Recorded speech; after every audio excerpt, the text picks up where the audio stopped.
everybody, it's Cody, Dixon RC here. So as you just saw, I put together the RcRun Run80 chassis kit. Most of it's together. The axles are together, the transmission's together. I did take all of it apart to make sure it was greased. The axles had grease in them, as you saw. The transfer case had a little bit of grease in it, and the transmission itself had pretty much no grease. I don't know if they designed it that way on purpose because it's sealed and it runs directly. This is kind of like one of those gear reduction units kind of deal in here. It's not really like that, but it's pretty similar to that. So when you put in a 540 motor, meaning that's all it's going to fit in here. A Fusion will not fit. If you may not have caught that, but I tried to put one, it's way too long. A 540 just fits in here. There's a little bit of a gap in between the motor and the plastic piece that the fan shroud runs on, or the fan unit runs on, and that's just enough for the wires. You have to put the wire, you have to solder them directly down to come out the bottom hole. As you see, I got wires, don't pay no attention to them. But I'd take this apart and put grease in it. It does not have any. It needs to have some. I don't care if they say it doesn't. It's metal on metal. It needs to have something. Pretty much this thing goes together fairly simple. The instructions are the worst instructions ever, which, given I can't read Japanese or Chinese, that makes pretty much perfect sense, the reason why they suck. So also make sure when you're looking through your box, your little foam of all the parts, look at it really well. The black aluminum pieces in here make it look like you can't really see what it is. This part that's in here was the very last piece I was looking for, and I swear I looked at this thing like 4 times and I could not find it until the very last moment. I was like, oh, there it is. And it's the part that makes the 5th link on the rear, so it stabilizes the back of the rear axle, and it bolts to the axle housing, and I missed it completely. The shocks have no oil in them, but it's fine, no big deal on that.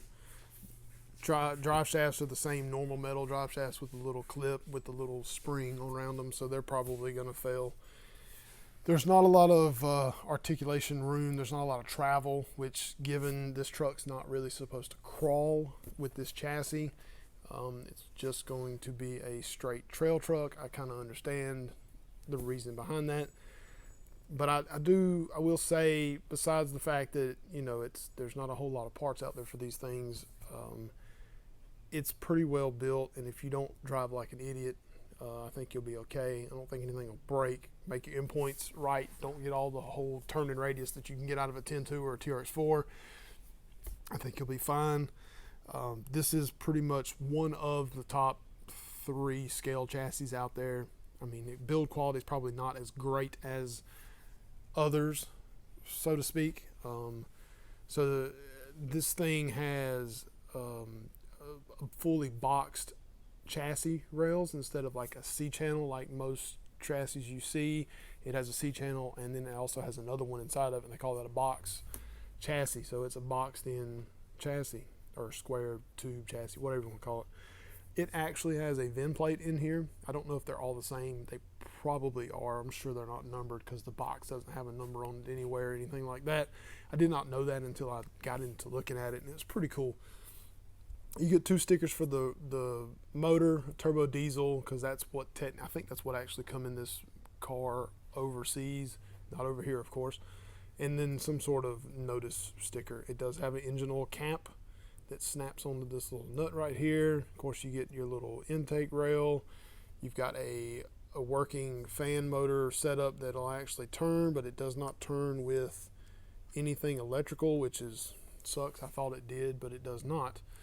You get a radiator in the front that's metal, that's made to the servo plate or the servo mount, with the radiator hoses facing the opposite way that it should go. Those should be facing in instead of out. I don't know. That's pretty much it. I mean, until I get a body, there's not really much we can really go over as far as how it looks. I think it's really neat. It's cool. For the money, I don't really know if it's really worth the money. I guess it is. I guess we'll see. I'm gonna hold my judgment on that until I get a body. The way the body's supposed to fit on this thing is supposed to be primo, so I'm really excited to see that. I just got to wait for the bodies to come in. Raffy's out of them, and Jason tells me they'll be in soon. So just waiting on that. I've got it buttoned up to where people can see it as a slider. They decide if they really want to get it. I'm going to carry these to the next couple of shows I'm going to, because I've got 2 in stock. So if somebody wants one, they can get one. The great thing about me having them is you don't have to wait 2 weeks to get one, like buying it from AliExpress or whatever. It takes 2-3 weeks to get one. I've got them, and I ship every day.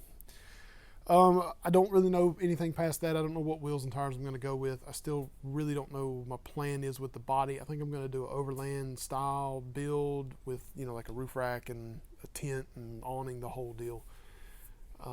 Don't know that for sure yet, though, and I got to get everything and kind of put it together and figure out what I want to do. But that's it. I don't really have much else to go over this thing. I've got a couple of shots that I've shot through here that you can see different pieces of this thing, how it's put together and things like that. If you got questions, ask. I can do my best to answer them the best way I can. I'm still working with RcRun to try and get some spare parts over here, so I'll have some diff gears and axle shafts and things like that to be able to have just in case things go wrong. So thanks for watching, everybody, and we'll see you next time.